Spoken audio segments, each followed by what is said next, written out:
सोलापूर शहराला दररोज व समान पाणी पुरवठा देण्याचा निर्धार आमदार देवेंद्र कोठे यांनी व्यक्त केला। प्रभाग क्रमांक 13 मधील भाजप उमेदवारांच्या संपर्क कार्यालयाच्या उद्घाटन प्रसंगी ते बोलत होते। मुख्यमंत्री देवेंद्र फडणवीस यांनी सोलापूरसाठी 892 कोटींची पाणी पुरवठा योजना मंजूर केली असून ती पूर्ण करून शहराला रोज पाणी देणार असल्याचे त्यांनी सांगितले।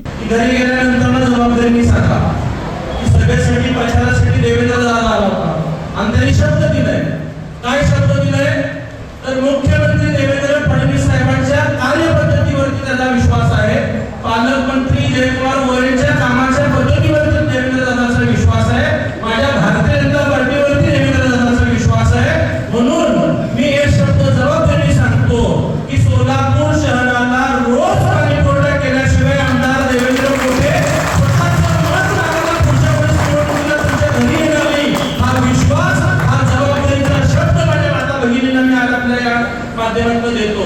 मला कळवळ आहे की आमच्या माता भगिनी आज कामाला बाहेर जात असताना पाणी येणार आहे म्हणून काम सोडून घरी थांबावं लागतं आणि हे पाण्याचं प्रश्न निकाली करण्यासाठी मी निश्चित प्रयत्नशील असेल हा विश्वास देतो। विश्वास आहे की येणाऱ्या काळात सोलापूर म्हणजे आयटी कंपनीच्या कामाला देखील प्रत्यक्षात सुरुवात होईल आणि त्या तरुणांना आपल्या घरीच या सोलापूर शहरात रोजगार मिळेल आणि आपल्या आई वडिलांच्या जवळ राहण्याचं पुण्य त्या मुलाला मिळणार आहे, ते भारतीय जनता पार्टीला मिळणार आहे।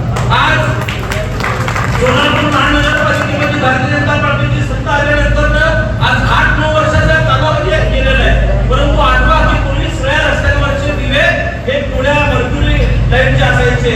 त्यातनं अनेक मोठा लाखो रुपयाचा आर्थिक बोजा महापालिकेवरती पडायचा, परंतु स्मार्ट सिटी उपक्रमातनं संपूर्ण शहरामध्ये स्मार्ट एलईडी दिवे भारतीय जनता पार्टीने बसवले आणि 50% वरती महापालिकेचं लाईट बिल आणलं। अशा अनेक दिसून येणारे प्रभावी काम भारतीय जनता पार्टीच्या माध्यमातून झालेले आहे। तसेच आयटी पार्क, विमान सेवा यामुळे शहरातील तरुणांना स्थानिक पातळीवर रोजगार मिळेल असा विश्वास त्यांनी व्यक्त केला। महापालिकेत भाजपची सत्ता आल्यास विकास कामांना गती मिळेल असे सांगत कोठे यांनी कार्यकर्त्यांना चारही उमेदवारांना विजयी करण्याचे आवाहन केले। आपल्या पैकीचा स्थलांतरित दुसऱ्याकडे गेला असेल तर त्या व्यक्तीला आपण या ठिकाणी मतदानाला बोलून घ्या अशी अपेक्षा आपल्याकडून बाळगतो।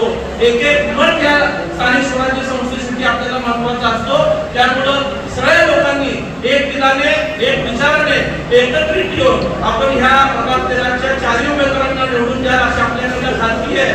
मनोमत व्यक्त करताना तुम्ही बोललात की बालेकिल्ला आहे, परंतु आता तुमच्या हातात आहे की शहरातल्या विशेषतः शहर मध्यमधल्या सगळ्यात जास्त लीडनी भारतीय जनता पार्टीचे उमेदवार निवडून येणारा प्रभाग 13 आहे। ही संधी आपल्याला या माध्यमातून मिळते, तर आपण सगळ्यांनी यासाठी परिश्रम करायला अशी अपेक्षा आपल्याकडे व्यक्त करू। यावेळी व्यासपीठावर भाजप शहराध्यक्ष रोहिणी तडवळकर, यंत्रमाग उद्योजक भूपती कमटम, पेंटप्पा गड्डम अंबादास बोल्ली, माजी उपमहापौर प्रवीण डोंगरे, राज महेंद्र कमटम, अशोक काळजे, व्यंकटेश बिटला, भाजपचे उमेदवार सुनीता कामाठी, अंबिका चौगुले, विजय चिप्पा, सत्यनारायण गुर्रम, निवडणूक प्रमुख विजयाताई वड्डेपल्ली यांची प्रमुख उपस्थिती होती।